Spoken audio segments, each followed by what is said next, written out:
দেখেন জিরো টলারেন্সটা না এটাকে শাব্দিক অর্থে আক্ষরিক অর্থে নিয়েন না, এটা একটা স্লোগান, এটা একটা রাজনৈতিক স্লোগান এবং এর সাথে বাস্তবতার মিল নাই। এটা এখন না, কখনোই না। আগে যারা সরকারে ছিল তারাও এই দুর্নীতির ব্যাপারে অনেক বড় বড় কথা বলেছে। বাস্তবে কি হয়েছে আমরা সেটা দেখেছি। এখনও যে এত সব দুর্নীতির খবর বের হচ্ছে, আরও যেগুলো বের হচ্ছে না আমরা জানি না, সেগুলো হয়তো আরও ভয়ঙ্কর হতে পারে। ফলে সরকার তার কথা বলবে বা একটা রাজনৈতিক দল যখন সরকার পরিচালনা করে তাদেরকে এই রাজনৈতিক বক্তব্য মন্তব্য এগুলো করতে হয়, সেগুলো তারা করছেন। দুর্নীতির অতীত বর্তমান নিয়ে আমরা যখন আলোচনা করি, এই মুহূর্তে যা ঘটছে এটা তো সবচেয়ে বেশি ইম্পর্টেন্ট, তাই না? আমরা 3 কোয়েশ্চেন্স পড়ছিলাম না, সবচেয়ে ইম্পর্টেন্ট হচ্ছে নাও। আমরা বর্তমান নিয়ে যখন আলোচনা করি না, তখন ওই বর্তমানে যখন আমি আলোচনার সুবিধা করতে পারি না, আমার ঘাড়ে আসছে, আমি ডিফেন্ড করতে পারছি না, আমার দায় মানে না নিয়ে পারছি না, তখন আমি বলি যে এই যে ওরাও তো করেছিল, তারাও তো করেছিল, অতীত তো হয়েছিল। দুর্নীতি সারা পৃথিবী ছিল, আছে, থাকবে। বাংলাদেশের দুর্নীতি জন্ম থেকে এই পর্যন্ত আছে। এখন দেখার বিষয় হচ্ছে মাত্রাগত পার্থক্য। তার চেয়ে বড় কথা হচ্ছে কি, বিএনপি ক্ষমতা থেকে দুর্নীতি করেছে, জাতীয় পার্টি দুর্নীতি করেছে, এখন আওয়ামী লীগ বলে দুর্নীতি হচ্ছে, তাই বলে কি সব জায়েজ হয়ে গেল? নিশ্চয়ই না। এবং একটা দিয়ে একটা কাটা যায় না। আর যেটা উদ্বেগের বিষয় সেটা হচ্ছে যে অতীতে দুর্নীতি হয়েছে, তার অনেক খবর গণমাধ্যমে প্রকাশিত হয়েছে, অনেক ব্যবস্থা সরকার বিদায় নেওয়ার পরে নেওয়া হয়েছে। এখন যেই সরকারটি টানা 3 মেয়াদে দায়িত্বে আছে, তাদের যাদের খবর আমরা জানতে পারছি তারা দলের না, তারা এই জায়গাটা আমার একটা ব্যাখ্যা আছে। অসীমদা বলছিলেন প্রথমে 4-5 জনের কথা, এই পর্যন্ত গণমাধ্যমে কোনো দলীয় পদে নেই, এই পর্যন্ত যাদের দুর্নীতির খবর প্রকাশিত হয়েছে, মানে যেন তেন দুর্নীতি না, মানে একদম মহা দুর্নীতি, তার সংখ্যা এখন পর্যন্ত আমার জানা মতে, এর বাইরে হতে পারে, সব গণমাধ্যম তো আমি সব ফলো করি না বা করা সম্ভব হয় না, 9 জনের দুর্নীতির খবর বেরিয়েছে এ পর্যন্ত।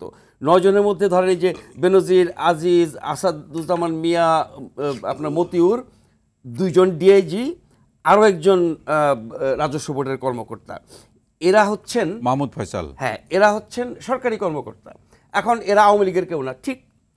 এরা তো মানে এটা দায় কেন সরকার নেবে? এখানে একটু তর্ক আছে, কারণ এই মানুষগুলো আওয়ামী লীগ সরকারের গুরুত্বপূর্ণ পদে থেকে কাজ করেছেন, দায়িত্ব পালন করেছেন। আওয়ামী লীগ সরকার তাদেরকে ব্যবহার করেছে না অপব্যবহার করেছে সেগুলো আমরা নিশ্চিত করে বলতে পারবো না, কিন্তু তাদের ভূমিকা দেখে মনে হয় না যে তারা সরকারের খুব বিরাগভাজন ছিল বা তাদের ব্যাপারে সরকার খুব কঠিন ছিল। মনে হয়েছে যে জেনে হোক আর না জেনে হোক, জ্ঞাত বা অজ্ঞাত সারে হোক, তারা ওই কাজগুলো করতে পেরেছে এরকম গুরুত্বপূর্ণ পদে থেকে। ফলে এই মানুষগুলোকে ডিজন করা বা আমাদের কেউ না, ধরেন সরকার তো আওয়ামী লীগ পরিচালনা করে, এরা আওয়ামী লীগের না কিন্তু আওয়ামী লীগ সরকারের, তো তাহলে অস্বীকার করা দূরে সরিয়ে দেওয়ার কোনো উপায় নাই। আর যেটা আপনি জিজ্ঞেস করছিলেন যে তারা এত বছর ধরে এত সব দুর্নীতি করলো, সরকার কেন জানতে পারলো না? উনি বলছেন, অসীমদা বলছেন যে সাংবাদিকরা কেন জানতে পারলো না? হ্যাঁ, সাংবাদিকদের ব্যর্থতা, সাংবাদিকরা কেন এত বড় বড় দুর্নীতির খবর জানতে পারলো না? কিন্তু যেই ব্যক্তিরা যেই ধরনের দুর্নীতি করেছে তার জন্য যে রাষ্ট্রযন্ত্র, সরকারের হাতে যত রকমের উপায় আছে, ক্ষমতা আছে, কর্তৃত্ব আছে আইনগতভাবে, সেগুলোর মাধ্যমে কেন জানা গেল না, সে উত্তর কিন্তু আমরা পাচ্ছি না সরকারি দলের কাছ থেকে। আর বলছিলেন যে দলের বাইরে কেন, এই সবশেষ আজকে সন্ধ্যায় আমি দেখলাম দৈনিক যুগান্তরে 2 জন প্রতিমন্ত্রীর ব্যাপারে খবর বের হয়েছে। 2 জন প্রতিমন্ত্রী দুর্নীতির খবর বেরিয়েছে, অভিযোগ এখনো পত্রিকা বের হয়েছে তো যাচাই বাছাই করে তারা বলছে তারা 3 মাস এই ক্যাবিনেট মানে ইনকামবেন্ট 2 জন প্রতিমন্ত্রীর ব্যাপারে দৈনিক যুগান্তর আজকে রিপোর্ট করেছে, এবং সেগুলো ওই জমি জমা দখল টখল এই জাতীয় আর কি। হ্যাঁ, তো এর বাইরে আরেকজন দলীয় পরিচয়ের কথা বলি।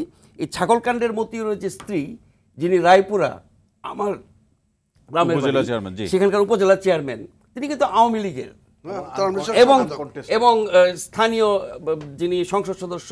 তার একটি আজকে মন্তব্য একেবারে গণমাধ্যমে, না তাহলে আপনি যে বলছেন যে যখন বলেন যে এরা আমাদের কেউ না, তো দলেরও কত থাকছে। আচ্ছা, এখন এই ছাগল মতিউরের স্ত্রীর আজকের একটি কমেন্ট নিয়ে বেশ আলোচনা এবং প্রতিক্রিয়া আমরা দেখছি সামাজিক মাধ্যমে। সেটি হচ্ছে তিনি বলেছেন, এই মতিউরের স্ত্রী উপজেলা চেয়ারম্যান, তিনি বলেছেন যে তিনি টেলিভিশন এবং পত্রিকার বড় বড় সাংবাদিকদের কিনে ফেলেছেন, এখন থেকে আর কিচ্ছু হবে না, সবকিছু থেমে যাবে, কিনেই আসছি। তার মানে এই ভদ্রমহিলা যে কথা বলেছেন যে তিনি সাংবাদিকদের কিনে ফেলেছেন, তার স্বামী, তার সতীন, তার ছেলে, তার মেয়ে, সতীনের মেয়ে, তাদের ব্যাপারে যা কিছু বের হয়েছে আর কিছু হবে না, থেমে যাবে। এই দুঃসাহস তিনি কিভাবে দেখালেন? তিনি যদি সত্যি সাংবাদিক কিনে তার এবং তার পরিবারের দুর্নীতির খবর বন্ধ করে ফেলতে পারেন, তাহলে বলতে হবে যে এই দেশের সাংবাদিকদের উপরে লানত পড়া উচিত। আর তিনি যদি মিথ্যা স্টেটমেন্ট দিয়ে সাংবাদিকদের কলঙ্কিত করার চেষ্টা করেন, তার বিরুদ্ধে ব্যবস্থা নেওয়া উচিত। সেটা